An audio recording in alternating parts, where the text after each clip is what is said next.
মাল জন নেই বলতো হাতে মান ঘোরা কাটু বুঝলেন হাতে মান ঘোরা কাটু বলতো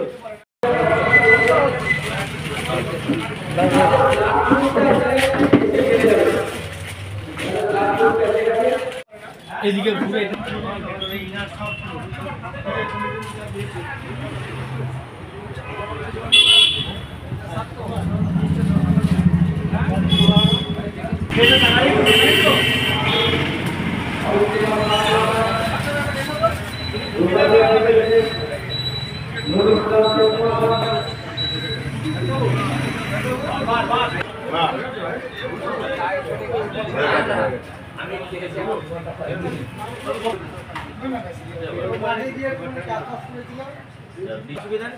গত বছর দিয়েছিস বলে আমি একটা ফোন পাঠিয়েছি ব্লাড গ্রুপ নিয়ে যাবো গতবার দিয়েছিল বুঝলেন তো জানি জানি জানি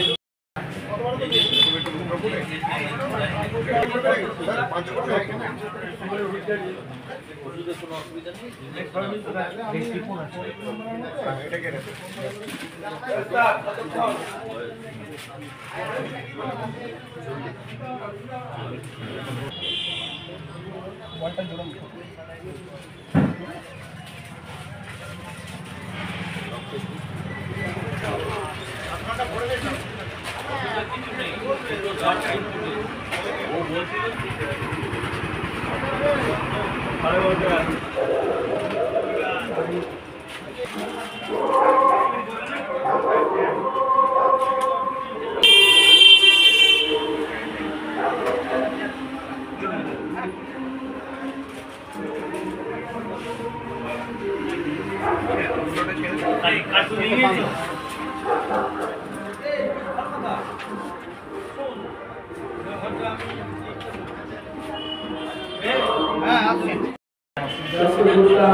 সে কথা হবেন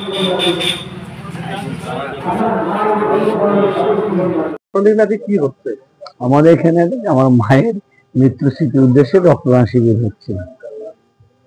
এটা কোন ব্লাড ব্যাংকে হচ্ছে? আমাদের এখানে কালনা মহকুমার আমরা বাসিন্দা এবং কালনা মহকুমা ব্লাড ব্যাংকের আন্ডারে। কতজন হচ্ছে, কতজন টার্গেট আছে? Near about 100। এখানে আপনার মানে কি করে মাথায় এলো এটা? আমি নিজের মন থেকে আমার আইডিওলজি একটা রক্তদানের একটা অনুষ্ঠান করাটা একটা সামাজিক আমরা তো সমাজে সেরকম কোনো উপকার বা কাজে করতে পারি না, এই কাজগুলো করলে হয়তো সমাজে কিছু উপকার আসবে। এটা কি এই বছরই প্রথম নাকি আরো? না না, আমরা এটা আজকে 2 বছর ধরে করছি। সমাজের প্রতি কি বার্তা দেবেন?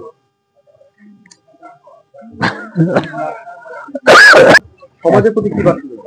সমাজের প্রতি এটা যে আমাদের মানুষের শরীরের জন্য হসপিটালে অনেক রক্তের অভাব পড়ে যায় এবং তাতে রক্ত তো কোনো কারখানায় বা কম পয়সা দিয়ে কিনতে পাওয়া যায় না। মানুষকে মুমূর্ষু অবস্থাতে রক্তদান মানুষকে করতে হয়। ব্লাড ব্যাংকে এই মুহূর্তে রক্তের অত্যন্ত অভাব রয়েছে, সেগুলো উপকারে আসতে পারে, এগুলো আমাদের প্রচেষ্টা। পরবর্তীকালে আরো হবে? অবশ্যই প্রতি বছর এটা করে যাবে। এটা আমার কোনো বৃহত্তর আকারে করে দিচ্ছে। আপনার নাম? প্রদীপ সাহা।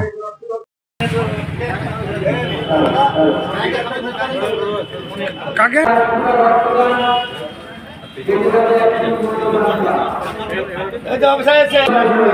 না সেদিন আমি বিয়ে বাড়ি